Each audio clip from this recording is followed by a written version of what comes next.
الحمدلله و الصلاة و السلام علی رسول الله. برادر سوال کرده اند که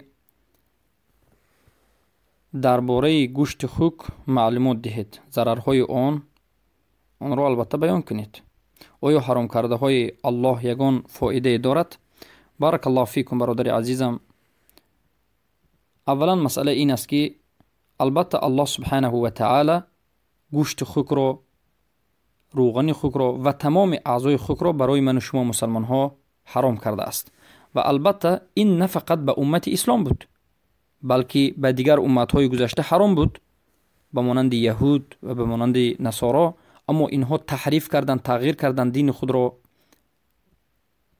جایش را عوض کردند و حرام را به حلال تبدیل دادند.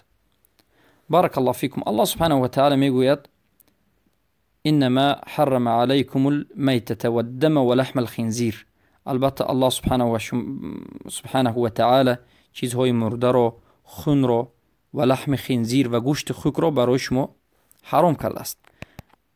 و البته گوشت خوک را وقتی که میگه تمام جسمی که خوک دارد، از روغن یا که از استخوان یا که از دیگر چیز، که البته حرام است و نجس است و خوردنش برای مسلمان حرام است. البته سبب حرام شوی این است که به انسان ضرر دارد، فساد دارد و البته الله سبحانه و تعالی حکمتش را خودش میداند و این ابتلا برای من شما است، یعنی برای سنجیدن من شما. البته چیزهای ضررآور را الله سبحانه و تعالی به من شما حرام کرده است و عادتا انسان هایی که از این گوشت خوک استفاده میبرند دیوس میشوند. دیوس عادتا کسانی که گوشت خوک خوردگی هستند، دیوس یعنی به زن خودش، به دختر خودش یگان غیرت ندارد، حمایت نمی کند، نه از زنا و نه از چیز دیگر پروایی ندارد. بارک الله فیکم. اما آیا چیزی حرام فایده دارد یا ندارد؟ یعنی آیا به داروگی به دیگر چیز استفاده برده می شود و غیره و غیره؟ البته فایده ندارد. حتی فروختن چیزی حرام، خوک باشد یا سگ باشد یا غیره، حرام است. چخلی که حدیثه آمده است که رسول اکرم صلی الله علیه و آله میگن ان الله اذا حرم شیئا حرم ثمنه.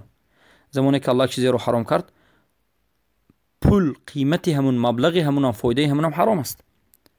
اما اگر از مسئله این که به شفا همچون دارو استفاده برده باشد، حرام است. استفاده بردن چیزی حرام برای شفا جایز نیست. چخلی که رسول اکرم صلی الله علیه و سلم میگن ان الله ما جعل شفاء امتی فی الحرام. الله شفای امتی من را در حرام قرار نداده است. امروز بعضی ها به خوک، بعضی ها به دیگر از چیزهای حرام چی میکنند؟ میخواند که شفا بگیرند، میخواند که کسلی خود را شفا بدهند. البته این حرام است، جایز نیست، فایده ندارد، فایده ندارد. البته الله سبحانه و تعالی در مسئله شرع گفته است که فایده دارد و ضررها دارد. البته فایدهش این بود که اونها تجارت میکردند، نه فایده روحی بلکه فایده تجارتی داشت که البته همین را هم الله سبحانه و تعالی حرام کرده است. پس هیچ فایده از حرام وجود ندارد و ما استفاده نباید بکنیم. بارک الله فیکم.